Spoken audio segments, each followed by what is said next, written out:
10th class second chapter science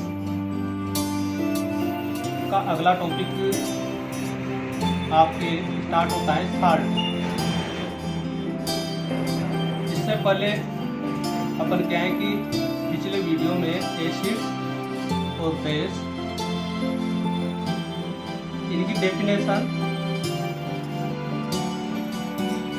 दोनों की, इनकी एग्जाम्पल और इनकी जो करेक्टरिस्टिक्स है, फिजिकल करेक्टरिस्टिक्स और केमिकल करेक्टरिस्टिक्स, उनके बारे में अपन देख चुके हैं। और अब अपन अगला जो टॉपिक है साल्ट, उसके ऊपर चलेंगे। तो सबसे पहले तो आप साल्ट को देखने से पहले जो अपन ने एसिड बेस की जो सबसे लास्ट वाली रिएक्शन देखी थी उसके बारे में बात करेंगे, जो थी न्यूट्रलाइजेशन रिएक्शन। उस न्यूट्रलाइजेशन रिएक्शन के बेस पर ही आप इसकी डेफिनेशन भी बनाएंगे। न्यूट्रलाइजेशन रिएक्शन क्या है? न्यूट्रलाइजेशन रिएक्शन कोई भी एक एसिड है और कोई भी एक बेस है, जब उन दोनों की आपस में एक दूसरे से रिएक्शन होती है तो ये दोनों एक दूसरे के इफेक्ट को लेस करते हैं। मतलब कि उनकी जो केमिकल प्रॉपर्टीज है, उन केमिकल प्रॉपर्टीज को एक दूसरे की को ये क्या करते हैं, लेस करते हैं। इसी को क्या करते हैं, न्यूट्रलाइजेशन रिएक्शन करते हैं। और लेस करते हुए ये एक ऐसा कंपाउंड बनाते हैं जो क्या हो, न्यूट्रल हो। मतलब एक तो पीएच फॉर्म में भी न्यूट्रल हो, जिससे आपको इस बात का मालूम है कि जो एसिड होते हैं उनकी पीएच 7 से कम होती है, और जो बेस होते हैं उनकी पीएच क्या है कि 7 से ज़्यादा होती है। तो इनकी पीएच भी मतलब कि एक तरीके से कहाँ पर आती है, 7 पर, जहाँ पर क्या है कि मतलब न्यूट्रल पीएच होती है वहाँ पर। तो जो न्यूट्रलाइजेशन रिएक्शन है, न्यूट्रलाइजेशन रिएक्शन में अपन जब इसको देखते हैं तो इसमें क्या है कि एक तो साल्ट बनता है और एक यहाँ पर H2O बनेगा, HOH। तो इसकी डेफिनेशन, अब ये साल्ट है, ये साल्ट ऑफ मेटल, ये कोई सी मेटल हो सकती है, कोई दिक्कत नहीं। ये जैसे ये सोडियम क्लोराइड है, ये सोडियम का साल्ट है, सोडियम क्लोराइड, और इधर से ये वाटर बन रहा है। अब ये दोनों ही कंपाउंड क्या है, न्यूट्रल कंपाउंड, ठीक है। अब आपको इस साल्ट ऑफ, इसकी क्या है कि जो साल्ट की जो डेफिनेशन है वो डेफिनेशन इस न्यूट्रलाइजेशन रिएक्शन से ही दी जाएगी। क्या है, the salt is neutral compound. Neutral compound का मतलब जिसकी पीएच मतलब क्या है कि 7 है, neutral compound which formed in the neutralisation reaction of acid and base, ठीक है। तो ये डेफिनेशन इसकी होगी। तो ये साल्ट की एक डेफिनेशन है। दूसरी इसकी जो केमिकल डेफिनेशन है वो ये है कि when they react a metal with an non metal and formed an ionic compound is called salt, उसको भी अपन साल्ट करते हैं। तो ये दो डेफिनेशन है, मगर यहाँ पर इस चैप्टर में अपन डेफिनेशन जो है वह इस न्यूट्रलाइजेशन रिएक्शन के बेस पर ही देंगे, क्योंकि अपन एसिड बेस और साल्ट पढ़ रहे हैं। ओके, तो ये तो डेफिनेशन हुई इसकी। तो डेफिनेशन समझ में आ गई होगी आपको, मतलब इस न्यूट्रलाइजेशन रिएक्शन के बेस पर ही इसकी डेफिनेशन देनी है। अब आगे अपन बात करते हैं कुछ एग्जांपल्स की साल्ट के। तो साल्ट के बहुत सारे एग्जांपल हैं, मगर इन साल्टों की अलग अलग सीरीज होती है। अलग अलग सीरीज मतलब कि साल्ट जो होते हैं उन साल्ट में एक तो मेटल होती है ना, और एक साथ में नॉन मेटल होती है। अब इस नॉन मेटल, जो नॉन मेटल है, इनको क्या है कि कॉमन माना गया है। इनको कॉमन मान करके और एक तरीके से जो उनके जितने भी साल्ट बनते हैं उनको उनकी सीरीज के नाम से जाना जाता है। जैसे एग्जाम्पल फॉर्म में, जैसे मान लीजिए कि यहाँ पर अपन नॉन मेटल क्या ले लें, क्लोरीन ले ली। अब क्लोरीन के साथ में मेटल जोड़ेंगे, तो जैसे अपन सोडियम को जोड़ेंगे तो ये सोडियम को रेक्ट कराएंगे तो ये क्या बन जाएगा, सोडियम क्लोराइड। तो ये साल्ट कहलाएगा सोडियम क्लोराइड। इधर से अपन इस क्लोरीन को कॉमन रखते हैं, मैग्नीशियम को जोड़ देते हैं इसके साथ, तो मैग्नीशियम को लगाएंगे तो मैग्नीशियम क्लोराइड बन जाएगा। ठीक है, इसी तरीके से यहाँ पर एल्यूमिनियम को ले लेंगे तो ये एल्यूमिनियम क्लोराइड बन जाएगा। ठीक, इस तरीके से। अब ये जो साल्ट है इस कैटेगरी को, अब ये इसमें देखिए आप ये इस बात को कि क्लोरीन जो है वो सभी में कॉमन है। ठीक है ना, मेटल चेंज हो रही है, जो क्लोरीन है नॉन मेटल वह सेम है, कॉमन है सभी में, इसलिए अपन इस कैटेगरी इसको क्या कहेंगे, इसको कहेंगे अपन साल्ट ऑफ क्लोरीन सीरीज, यानी कि क्लोरीन के सीरीज वाले साल्ट। ठीक है ना, जिसमें क्लोरीन क्या है, कॉमन है किन्हीं भी मेटल्स के साथ में, अदर मेटल्स के साथ। तो इनको इस हिसाब से नॉन मेटल के ही अकॉर्डिंग उनको अलग अलग सीरीज में बांटा गया है। जैसे ये क्लोरीन सीरीज वाले देखे आपने, ठीक है ना, क्लोराइड सीरीज वाले, क्लोरीन सीरीज वाले भी कह सकते हैं, क्लोराइड भी सीरीज वाले भी कह सकते हैं। इसी तरीके से अदर सीरीज वाले एग्जांपल लेते हैं, ये तो क्लोरीन वाले हो गए। इसी तरीके से अपन सल्फेट सीरीज वाले लेते हैं, सल्फेट। तो सल्फेट सीरीज वालों में सल्फेट को कॉमन रखेंगे, सल्फेट यानी कि SO4-2 जो होता है, और इधर से मेटल जो है, मेटल कोई सी भी रिएक्ट कराएंगे ये कॉमन रहेगा जो नॉन मेटल है।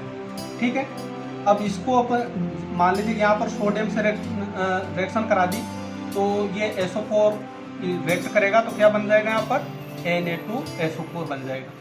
ठीक है, इसी तरीके से मैग्नीशियम के साथ में ये बन जाएगा MgSO4।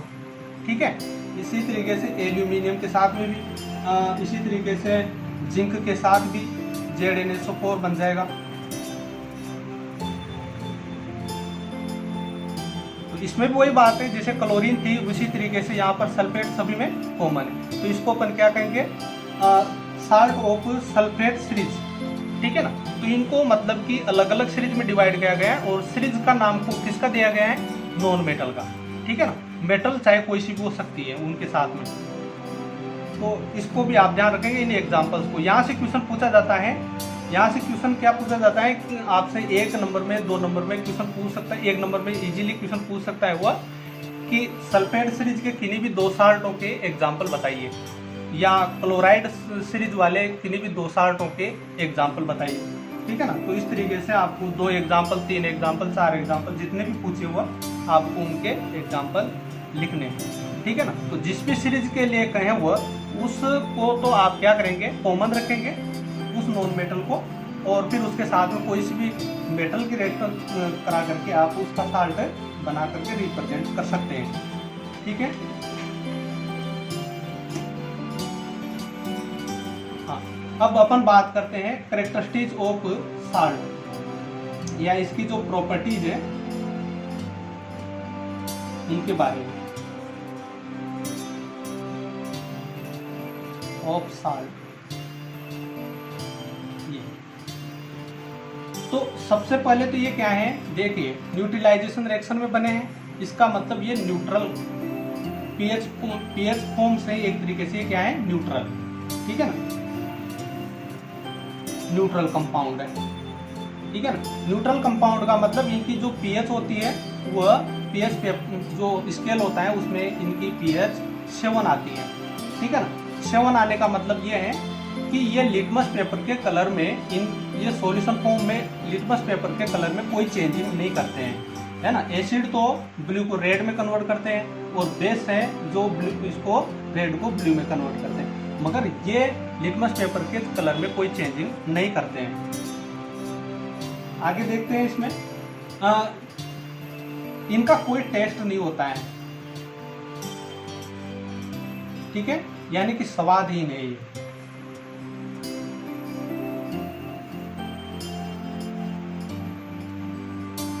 और इससे आप क्या है कि मतलब ये भी कह सकते हैं neutral compound which not change colour of litmus paper in solution form, और इधर से ये सॉलिड होते हैं। ठीक है, क्या होते हैं, सॉलिड। इसके अलावा ये सॉल्यूशन फॉर्म में क्या है कि सॉल्यूशन फॉर्म में, ध्यान रखना सॉल्यूशन फॉर्म में। क्रिस्टल सॉलिड होते हैं ये, वही कैरेक्टर है इनका जो एक तरीके से आयनिक कंपाउंडों का है। आयनिक कंपाउंड भी क्रिस्टल सॉलिड होते हैं, ये भी क्रिस्टल सॉलिड होते हैं, है ना। अच्छा, मैंने जब आपको आयनिक कंपाउंडों की कैरेक्टरिस्टिक्स पढ़ाए थे वहाँ पर एक बात बताई थी कि जो क्रिस्टल मतलब कि आयनिक कंपाउंड जो होते हैं वह इलेक्ट्रिक करंट के इंसुलेटर होते हैं, नॉन कंडक्टर। किस फॉर्म में? सॉलिड फॉर्म में। मगर जब सॉल्यूशन फॉर्म में उनको अपन ला देते हैं, एक्वस फॉर्म में लाएं, मतलब उनको वाटर में डिजोल्व कर लें, तो फिर वो क्या है कि इलेक्ट्रिक करंट के कंडक्टर हो जाते हैं, ठीक है ना। तो उसी तरीके से ये भी है, सॉल्यूशन फॉर्म में क्या होंगे? इलेक्ट्रिक करंट के कंडक्टर होंगे, ठीक है ना, ये भी आपको ध्यान रखना है। और सॉलिड फॉर्म में इंसुलेटर होंगे, क्योंकि सॉलिड फॉर्म में वहां पर फ्री आयंस अवेलेबल नहीं होंगे उस इलेक्ट्रिक करंट को कैरी आउट करने के लिए, ठीक है ना। जबकि सॉल्यूशन फॉर्म में वहां पर फ्री आयन अवेलेबल होंगे।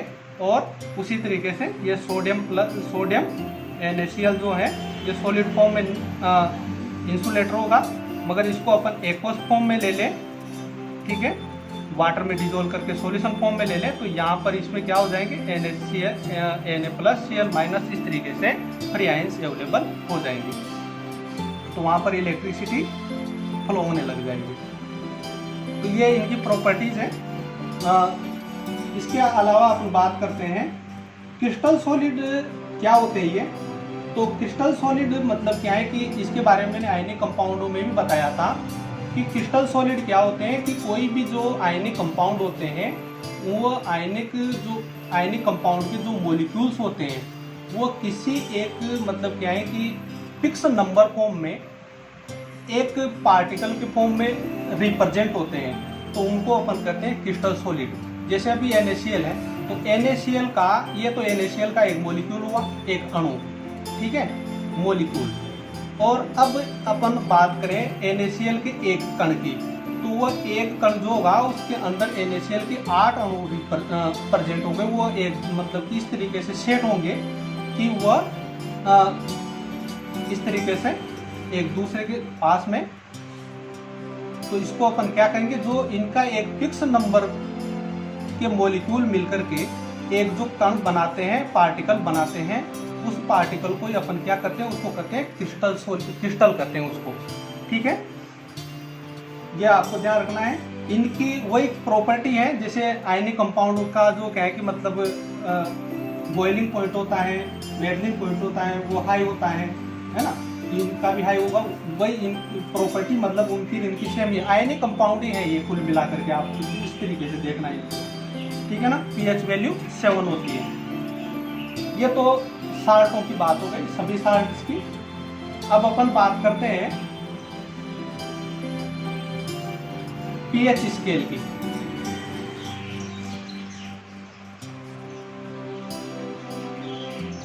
pH स्केल, ये pH स्केल क्या होता है? pH scale is a measuring scale of the containing of hydrogen ions in the acidic solution. यानी कि जो एसिड होते हैं ना, उस एसिडिक सॉल्यूशन में कितने मतलब कि हाइड्रोजन आयंस जो है उनकी अमाउंट कितनी के, उनकी मतलब वहाँ पर नंबर्स कितने के, एक तरीके क्वांटिटी कितनी है, तो उसको ही अपन क्या कहेंगे? उस पावर को ही अपन क्या कहेंगे? एक तरीके से pH करते हैं, ठीक है ना। यानी कि किसी भी एसिड का उसकी एसिडिक फॉर्म में एक तरीके से उसके हाइड्रोजन देने की जो कैपेसिटी है, वो हाइड्रोजन आयंस देने की कैपेसिटी को ही उसकी pH कहते हैं। क्या कहते हैं? pH। इस बात को आप ध्यान रखना। pH को हमेशा जो क्या है कि डिफाइन किया गया है वो हाइड्रोजन आयंस से ही डिफाइन किया गया है, जो एसिड से मिलेंगे अपने को एक तरीके से केमिकल रिएक्शन में, ठीक है ना। अब आप कहेंगे कि OH आयन को यहाँ पर क्यों साथ में नहीं लिया गया? OH आयन के साथ में, तो इसके साथ में भी है, वो कोई दिक्कत नहीं है। मतलब कि इसके लिए एक तरीके से इसकी डेफिनेशन को इसके लिए मतलब क्या है कि चेंज किया गया है, ठीक है ना। मगर आप जो डेफिनेशन दोगे वो हाइड्रोजन आयंस के बेस पर ही दोगे, ठीक है। तो the pH scale is measuring scale of containing of hydrogen ions in the acidic solution। ठीक है, उसी को अपन क्या कहेंगे, पीएच कहेंगे, पीएच कहते हैं। और उस जिससे अपन उस पीएच को मापते हैं, उस स्केल को अपन क्या कहते हैं, पीएच स्केल कहते हैं। ठीक है ना। तो ये तो आपके पीएच स्केल की और पीएच की डेफिनेशन हो गई। ठीक है, अब ये पीएच जो है इस वर्ड की बात करते हैं। पीएच में दो चीजें हैं अपने पास, एक तो पी है और एक ये हाइड्रोजन है, एच लगा हुआ है ऊपर की तरफ। ठीक है ना। तो इसके बारे में पूछ लिया जाता है एग्जाम में, ध्यान रखना। तो यहाँ पर जो ये पी है, इस पी का मतलब होता है पावर। क्या होती है, पावर। ठीक है ना। और ये जो एच है, इसमें दो वर्ड हैं, एक तो ये पी और एक एच। ठीक है, दो वर्ड, ये दो लेटर है इसमें। तो ये हाइड्रोजन का मतलब, इसका मतलब, एच का मतलब क्या है, क्वांटिटी। Quantity of hydrogen. ठीक है, ये तो मतलब कि एक तरीके से किसी भी एसिड जो है, उस एसिडिक सॉल्यूशन में हाइड्रोजन की जो क्वांटिटी यानी कि उनकी जो पावर है, उसी पावर को अपन क्या कहेंगे, पीएच कहेंगे। ठीक है। तो इस पीएच का मतलब, इस पीएच जो ये लेटर है, ये दो लेटर से मिलकर के बना हुआ है, इसका मतलब क्या है, इसका मीन्स क्या है, ये भी एग्जाम में पूछ लिया जाता है। तो आपको ध्यान रखना है कि मतलब ये जो दो लेटर हैं उनसे मिलकर के बना हुआ है। एच मीन्स ये है और पी मीन्स ये है। ठीक है ना। तो इस तरीके से आपको वहाँ पर इसको भी पूछा जा सकता है। अब पीएच स्केल के बारे में और भी अपन ज़्यादा बात करते हैं। पीएच स्केल एक तरीके से जैसे अपना जो स्केल होता है ना, आप तो कंपेयर उसी से कीजिए, जैसे अपन मतलब मैथमेटिक्स में यूज करते हैं स्केल, उसी तरीके से एक स्केल होता है। ठीक है ना। उसमें क्या है कि वही 0 से लेकर के और 14 तक, ठीक है, तक की क्या होती है, वैल्यू एक तरीके से रिप्रेजेंट होती है। 1 2 3 4 5 6 7 8 9 10 11 12 और 13 14। ठीक है। तो टोटल जो इसमें क्या है कि मतलब नंबर होंगे वो 14 तक होंगे। 7 जो है ये मिड में है, कहाँ पर है ये,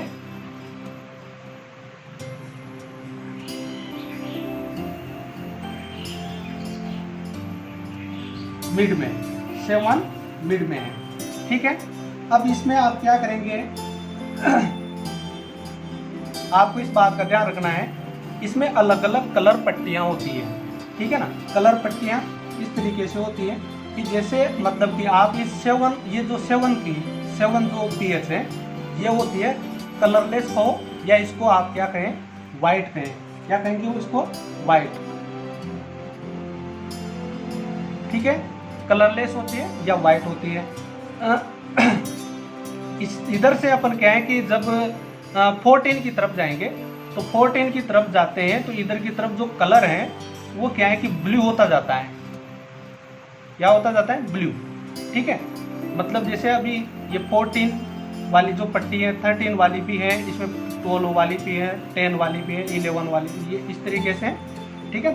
तो ये पट्टी है ना जो सबसे ज़्यादा ब्लू होगी, ये वाली कम ब्लू होगी, फिर ये वाली कम ब्लू होगी, फिर ये इससे भी कम ब्लू होगी। मतलब इधर से इधर की तरफ जाएंगे तो ब्लू कलर बढ़ता जाएगा, और उधर से इधर की तरफ आएंगे तो ब्लू कलर हल्का होता जाएगा। ठीक है।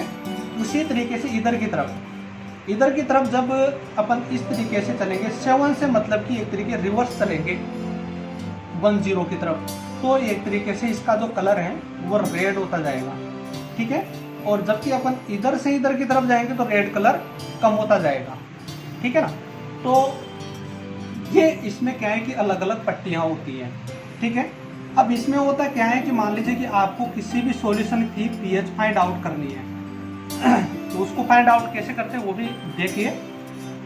इसमें मान लीजिए कि कोई भी सॉल्यूशन भरा हुआ है, अपने को मालूम नहीं है कि वो एसिडिक सॉल्यूशन है या बेसिक सॉल्यूशन है या साल्ट का सॉल्यूशन है। ठीक है, अपन कोई भी लिटमस पेपर लाए, ठीक है, ये लिटमस पेपर लाए हैं, ये मान लीजिए कि ब्लू लिटमस पेपर है, ठीक है, और एक दूसरा लिटमस पेपर ये रेड लिटमस पेपर है। अपन ने ब्लू को भी इसमें डुबो करके देखा और रेड को भी डुबो करके देखा। मान लीजिए कि इस ब्लू जो कलर वाला लिटमस पेपर है, इसके कलर में तो कोई चेंजिंग नहीं हुई, जबकि जो रेड वाला है वो ब्लू में कन्वर्ट हो गया।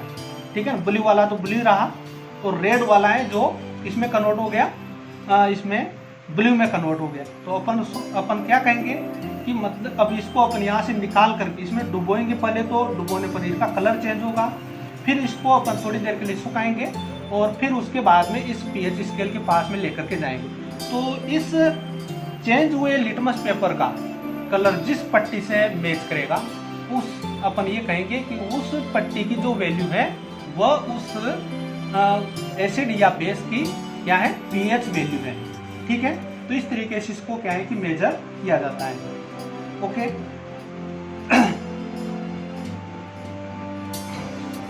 अब आगे इसमें देखिए, आपको ये एक दो बातें और भी ध्यान रखनी है इसमें कि ये तो LHS और ये RHS, ठीक है। हाँ, अब इसमें आप आगे देखिए, जब अपन क्या है कि मतलब इधर से इधर की तरफ आएंगे, मतलब 14 से इधर की तरफ आएंगे, ठीक है ना, या मतलब कि 1 की तरफ आएंगे, 0 की तरफ आएंगे, तो जो एसिडिक नेचर है, एसिडिक नेचर, तो वो क्या होते जाएंगे, बढ़ते जाएंगे। ठीक है ना, एसिडिक नेचर क्या होते जाएंगे, बढ़ते जाएंगे। जबकि अपन इसके अपोजिट चलेंगे, ठीक है, तो इसका जो बेस नेचर है वो क्या होता जाएगा, बढ़ता जाएगा।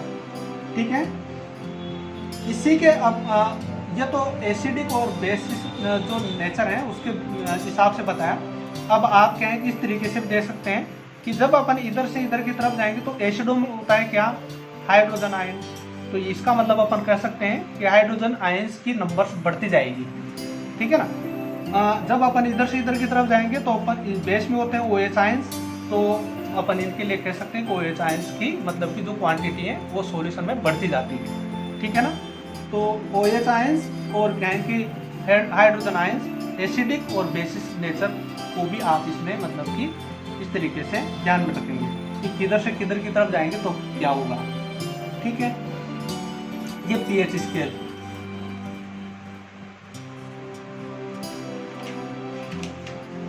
अब pH स्केल से यहाँ से pH से और भी जो क्वेश्चंस आते हैं, pH से इतने कोई क्वेश्चंस नहीं आते हैं। आपसे एक तो एग्जांपल पूछा जा सकता है, एग्जांपल पूछे जा सकते हैं कुछ, तो एग्जांपल भी मैं बताऊंगा आपको।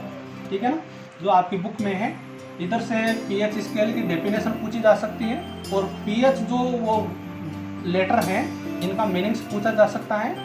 ठीक है, तो आपको इनके बारे में ध्यान रखना है और ज़्यादा कुछ नहीं पूछता है यहाँ से। अब pH वैल्यू कुछ जो मतलब कि कंपाउंड है, कॉमन सिंपल कंपाउंड्स जो अपने क्या है कि मतलब डेली लाइफ में यूज आते हैं, है ना, उनकी सॉल्यूशन फॉर्म में क्या है कि मतलब उनकी pH, ठीक है, आपकी बुक में भी है, तो उनको बारे में देख लीजिए आप। जो प्योर वाटर होता है, प्योर वाटर का मतलब होता है जो डिस्टिल वाटर होता है उसको अपन प्योर वाटर कहेंगे। ठीक है ना, तो ये जो प्योर वाटर होता है इसकी pH जो होती है वो 7 होती है। क्या होती है, 7 न्यूट्रल होते हैं मतलब। ठीक है ना, जिसमें केवल H2O मॉलिक्यूल ही प्रेजेंट हो, ओनली, या हो H2O मॉलिक्यूल। H2O मॉलिक्यूल के अलावा वहाँ पर क्या है कि अदर कोई भी एलिमेंट वहाँ पर मतलब कि अदर जो पार्टिकल्स हैं, मॉलिक्यूल्स हैं, वो प्रेजेंट नहीं होना चाहिए उसके अंदर, केवल H2O मॉलिक्यूल ही प्रेजेंट हो।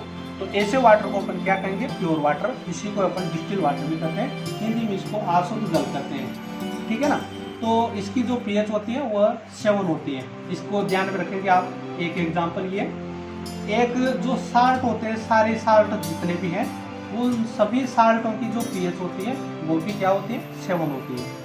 ठीक है, तो ये दो तो आपने अभी न्यूट्रलाइजेशन रिएक्शन के टाइम पर भी दिखाए और इनको यहाँ पर भी ध्यान रखिए। तीसरा एग्जाम्पल देखिए, जो गैस्ट्रिक जूस है, गैस्ट्रिक जूस, ये गैस्ट्रिक जूस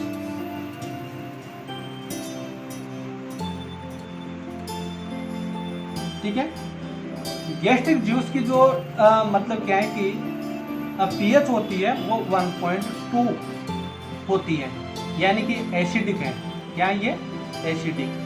ये गैस्ट्रिक जूस क्या है, ये होता है अपनी क्या है कि जो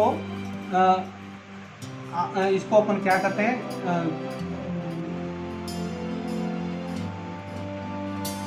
आमाशय कहते हैं, ठीक है ना। उसके अंदर यानी कि जो गैस्ट्रस है उसके अंदर गैस्ट्रिक जूस होता है, ठीक है ना। तो उसकी जो पीएच होती है वो क्या होती है 1.2 एसिडिक होता है वो, आमाशय रस जिसको अपन कहते हैं हिंदी में, और उसी को कहेंगे अपन गैस्ट्रिक जूस, ठीक है ना। तो इसकी पीएच होती है 1.2। ये भी आपसे आपके सिलेबस में, इसलिए आप इसको पूछा जा सकता है। इधर से जो लेमन जूस होते हैं,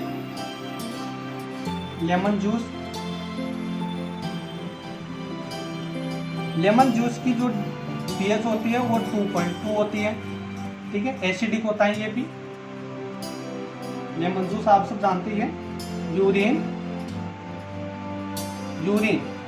ये इसकी जो पीएच होती है वह 6.4 से लेकर के 6.7, यानी कि आपको अप्रोक्सीमेटली 6.5 याद रखना है, मतलब कि 6.5 अप्रोक्सीमेटली याद रखना है, ठीक है ना।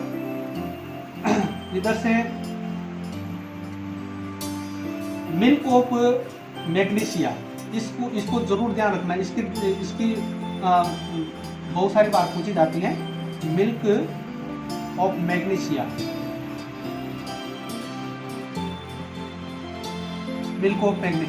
और ये मिल्क ऑफ मैग्नीशिया क्या है, मैग्नीशियम हाइड्रोक्साइड है ना, मैग्नीशियम हाइड्रोक्साइड है ये, ठीक है।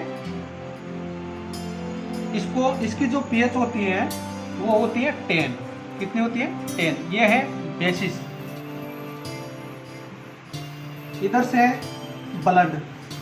ब्लड की पीएच, ब्लड की जो पीएच होती है ये होती है 7.4। ये भी बेसिस नेचर होती है। इधर से आगे आप इसको देखिए, जो HCl, ठीक है। अब HCl में प्रॉब्लम है ये इसमें क्या है कि एक तो मतलब कि जो कंसंट्रेट HCl है, ठीक है, और एक डाइल्यूट HCl है, ठीक है ना। तो कंसंट्रेट HCl की जो pH होगी वो क्या होगी 0, ठीक है। और जो ये डाइल्यूट जो होते हैं उन डाइल्यूट की pH फिक्स नहीं होती है, क्योंकि उनमें अपन जितना पानी मिलाएंगे उतनी उनकी pH क्या होती जाएगी, कम होती जाएगी, एक तरीके से चेंज होती जाएगी, है ना। एसिड है तो बढ़ती जाएगी और अगर बेस है तो कम होती जाएगी, ठीक है। मतलब इस बात को आप ध्यान रखेंगे, जो कंसंट्रेट होती है मतलब ये एक तरीके से प्योर है, प्योर HCl, उस प्योर HCl की जो pH है वो क्या होगी 0, ठीक है।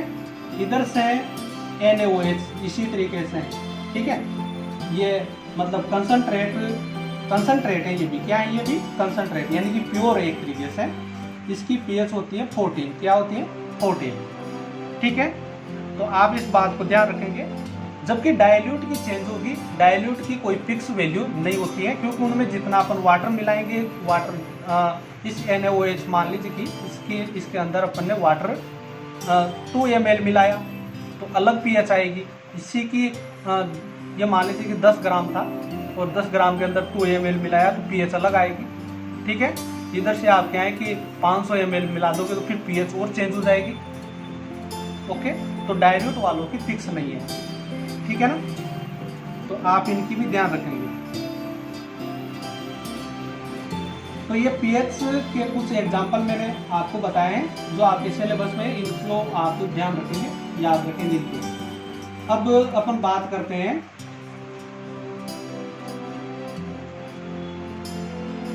एक ये चीज आई अपने पास में, तो मैंने HCl और NaOH के बारे में बताया आपको। तो concentrate NaOH, concentrate HCl, dilute HCl, तो इनके बारे में जो बताया है इनके बारे में देखते हैं अपन, ठीक है ना। तो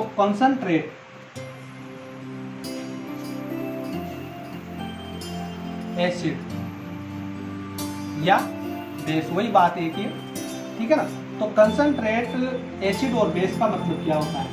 तो कंसंट्रेट एसिड बेस का मतलब ये है कि प्योर एसिड या प्योर बेस को अपन क्या कहेंगे? कंसंट्रेट एसिड या बेस कहेंगे, ठीक है ना। एसिड है तो एसिड, बेस है तो बेस, ठीक है ना। इसके अंदर वाटर की जो मतलब कि वाटर की प्रेजेंसी और नॉट प्रेजेंसी के बेस पर इसको क्या है कि अलग अलग बांटा गया है, ठीक है ना, डिवाइड किया गया है। एक है आपके पास में डाइल्यूट, ठीक है, एसिड और बेस, ठीक है। तो डाइल्यूट मतलब जब एसिड प्लस वाटर है तो इसको अपन क्या कहेंगे? डाइल्यूट एसिड, ठीक है।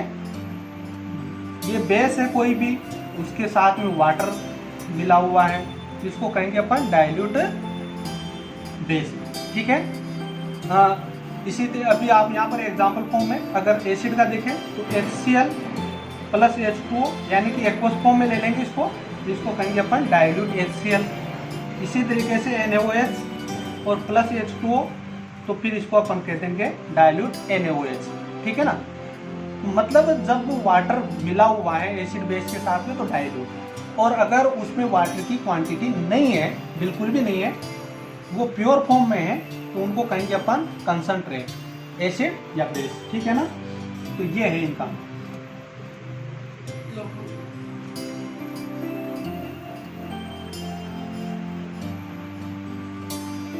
तो इनकी डेफिनेशन आप ध्यान रख लेना, कोई दिक्कत नहीं है, सिंपल डेफिनेशन है, और अपने आप ही पता लग रहा है कि जिसमें पानी मिला हुआ है वो डाइल्यूट, और जिसमें पानी नहीं है, बिल्कुल प्योर है, तो वो कंसंट्रेट। ओके, अब अपन अगला जो टॉपिक है बात करते हैं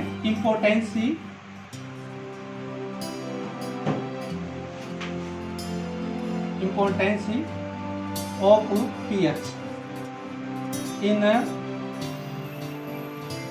डेली लाइफ।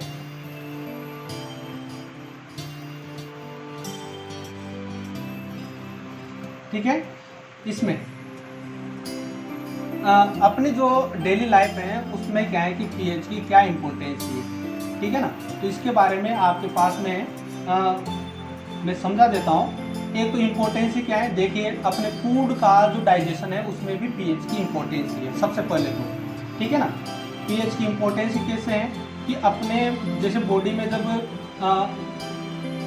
डाइजेशन होता है फूड का, तो 3 स्टेप में डाइजेशन होता है। माउथ में, ठीक है, इधर से क्या है कि जो स्टोमच है जिसको अपन गैस्ट्रिक्स कह रहे हैं, ठीक है ना, स्टोमच, ठीक है। और इधर से क्या है कि जो इंटेस्टाइन है,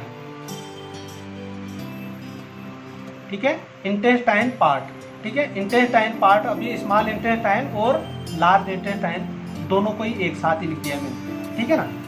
तो ये 3 अपने पास में इस पर मतलब कि एक तरीके से अपनी बॉडी के अंदर फूड का डाइजेशन कराने के लिए 3 पार्ट है ये, ठीक है ना।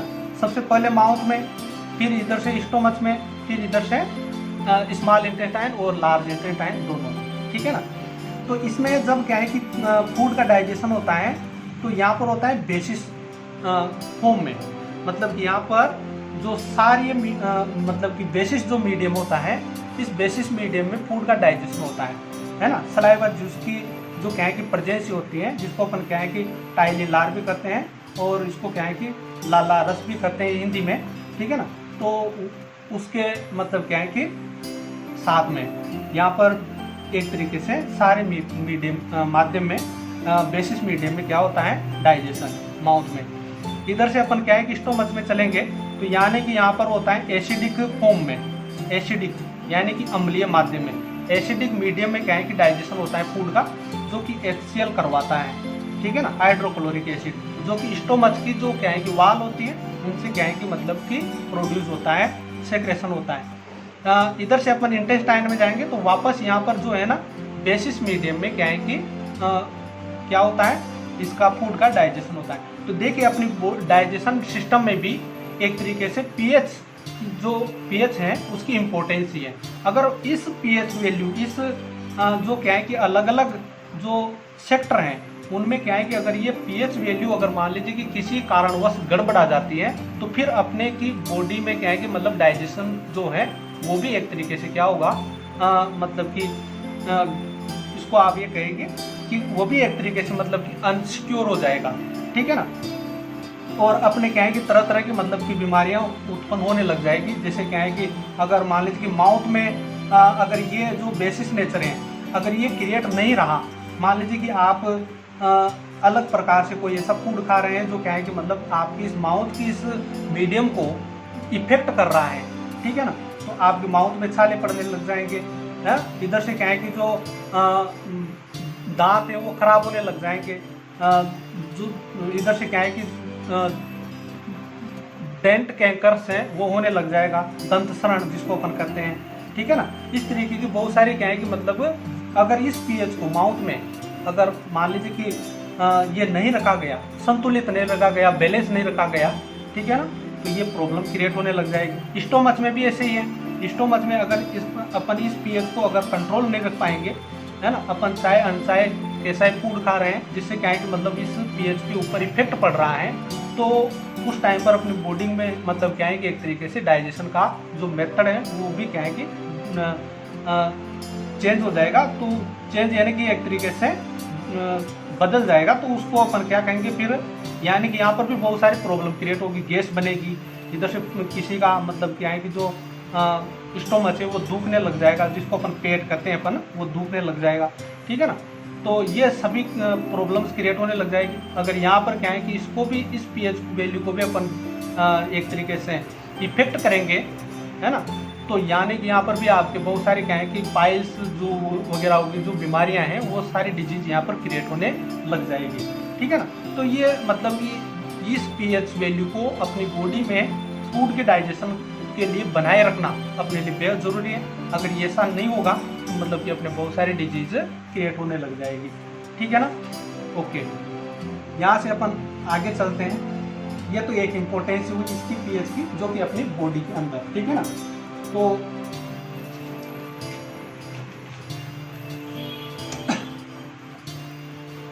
अब अपन बात करते हैं कि कुछ जो क्या है कि मतलब क्या है कि जैसे पीएच की एक इम्पोर्टेंस क्या है, जो प्लांट होते हैं, प्लांट, ठीक है ना, ये प्लांट, आप इस बात को जानते हैं कि जो सोइल होती है, सोइल, उस सोइल की भी पीएच एक तरीके से बैलेंस्ड पीएच होनी चाहिए, जिसमें क्या हो कि प्लांट के जो सीड है वो एक तरीके से ग्रो करें, ठीक है ना। तो वो जो पीएच होती है साइंटिस्टों ने जो बताई है और जो मेजर की गई है, वो पीएच अपने पास में ये है कि 6.5 to 7.5 अप्रोक्सीमेटली, ठीक है ना, ये पीएच होनी चाहिए। अगर ये पीएच है इसकी सोइल की, तो उसमें क्या है कि जो प्लांट सीड है वो प्लांट सीड अच्छे तरीके से ग्रो करेंगे, प्लांट अच्छे तरीके से मतलब अपनी बॉडी का ग्रोथ करेंगे और अच्छी मतलब कि ज़्यादा प्रोडक्शन देंगे, ठीक है ना, अपनी लाइफ को अच्छे तरीके से वहाँ पर क्या है कि बिताएंगे वो, ठीक है ना। मगर अगर पीएच इससे कम या ज़्यादा है, ठीक है ना, मान लीजिए कि कम हो गई तो एसिडिक हो गई, वो सोइल क्या हो गई, एसिडिक, तो उस कंडीशन पर वहाँ पर क्या है कि मतलब उस प्लांट सीड उगी नहीं पाएंगे, वहाँ पर वो प्लांट ग्रो नहीं कर पाएंगे, ठीक है ना। उसी तरीके से अगर ज़्यादा हो गई तब भी कंडीशन वही हो जाएगी, ठीक है, वहाँ पर पानी नहीं रुक पाएगा एक तरीके से, तो पानी ऊपर से बह करके निकल जाएगा, और इधर से क्या है कि अंदर की तरफ सोइल में पानी मतलब कि एंट्री नहीं कर पाएगा। जब पानी अंदर की तरफ एंटर नहीं कर पाएगा तो उस प्लांट भी कहाँ से वहाँ पर ग्रो करेंगे। तो वो सारी कंडीशन, यानी कि ये पीएच अगर मान लीजिए कि बैलेंस न रख करके अगर ये कम या ज़्यादा हो गई तो ये क्या है कि प्लांटों की जो ग्रोविंग है उसके ऊपर भी इफेक्ट करती है। इसी तरीके से अगला और इसकी इम्पोर्टेंस है, कुछ प्लांट और कुछ एनिमल्स, ठीक है ना, वो क्या है कि अपने एक तरीके से जो प्रोटेक्शन होता है उस प्रोटेक्शन के लिए भी पीएच को एक तरीके से उपयोग करते हैं। जैसे क्या है कि मधुमक्खी है, ठीक है ना, इधर से लाल चींटी है, ठीक है, वो ये सभी अपने जो क्या है कि डंक होते हैं उनमें क्या है कि कुछ एसिड की क्वांटिटी रखते हैं, ठीक है ना, जिससे क्या होता है कि जब ये किसी भी अपना जो हंटर होता है, शिकारी होता है, उसकी क्या है कि लगाते हैं और वो क्या है कि मतलब एक तरीके से उस एसिड जब वो क्या है कि स्किन में एंटर होता है तो दर्द होता है और उससे क्या है कि वो शिकारी एक तरीके से भाग जाता है या वो अपने को बचाने में कामयाब हो जाते हैं। कौन? मतलब वो एनिमल्स, ठीक है ना, उनको मौका मिल जाता है कि जैसे वो अभी मान लीजिए कि एक मधुमक्खी है, वो किसी व्यक्ति के क्या है कि वो उसको मान लीजिए कि नुकसान पहुंचा रहा है, उसने उसके डंक लगाए तो वो डंक लगाने से वो क्या है कि थोड़ा उसको टाइम मिल जाएगा और वो वहाँ से क्या है कि एक तरीके से अपने आप को प्रोटेक्ट करके बचा लेगी, ठीक है ना। तो ये एक तरीके से प्रोटेक्शन के फॉर्म में भी ये पीएच का जो है वो उपयोग होता है। इसी तरीके से बहुत सारे प्लांट होते हैं जो प्लांट भी अपने कांटों में, अपनी लीफ में, ठीक है ना, ऐसे एसिडिक सब्सटेंस लिए हुए रहते हैं जो क्या है कि अपनी स्किन के अगर टच करते हैं तो उनसे क्या है कि एक तरीके से जलन लगती है, ठीक है ना, वो उस तरीके से अपने को प्रोटेक्ट करते हैं अपनी बॉडी को। तो यानी कि ये पीएच की इम्पोर्टेंसी है, ठीक है ना। हाँ, आगे इसी पीएच की इम्पोर्टेंसी में आपके पास में एसिड रेन, ठीक है ना, एसिड रेन, ठीक है। एसिड रेन किसको कहते हैं? एसिड रेन कहते हैं कि जब वाटर में जो वाटर है, रेन वाटर, उस रेन वाटर में मतलब क्या है कि एक तरीके से उस वाटर की जो पीएच है, ये पीएच इससे क्या है कि 6 से कम होना, 6 से कम होना। वैसे क्या है कि इसकी 5.6 है, ठीक है ना, मगर आप तो डायरेक्टली इसको एक राउंड फिगर फॉर्म में याद रखेंगे तो 6 ही याद रखो, ठीक है ना। वैसे 5.6 है एग्जैक्टली, ठीक है ना। 5.6 से वाटर की पीएच क्या होना, रेन वाटर की पीएच क्या होना, कम हो जाना, तो वो कहलाता है रेन एसिड रेन, ठीक है ना। तो आप तो मतलब कि डायरेक्ट इसको 6 को याद रखना राउंड फिगर में कि 6 से कम हो जाना इसकी वाटर की पीएच, रेन वाटर की पीएच, इसको अपन एसिड रेन कहेंगे, ठीक है ना। तो ये भी आप ध्यान रखेंगे। ये एसिड रेन कैसे होती है ये आपने क्लास में पहले पढ़ चुके हैं। ये क्या है कि जो एटमॉस्फेयर में अपने क्या है कि SO2 का इधर से CO2, ये जो क्या है कि इनकी क्वांटिटी जो मतलब कि पोल्यूटेंट गैसें होती है इनकी क्वांटिटी बढ़ती है, ठीक है। और जब बरसात होती है तो ये जो इनके मॉलिक्यूल्स हैं ये उस वाटर के साथ में रिएक्ट करते हैं और रिएक्ट करके ये क्या बनाते हैं, H2SO4, ठीक है ना। इधर से नाइट्रिक, ये क्या है कि NO2 को भी लेंगे आप, इसलिए भी पोल्यूटेंट गैस है, ठीक है ना। इधर से HNO3, ऐसे क्या है कि एसिड बन जाते हैं, ठीक है ना। तो इनको अपन ये जब वाटर के साथ में आते हैं तो उसको कहते हैं अपन एसिडिक एसिड रेन, ठीक है ना। तो ये आपने क्लास में पढ़ चुके हैं, जो पॉल्यूशन वाला जो उस चैप्टर था उसमें भी आपको बताया था, ठीक है। ये आपके यहाँ तक भी हो गए। अब कुछ इम्पोर्टेंट साल्ट, इनके बारे में अपन बात करेंगे अगले वीडियो में,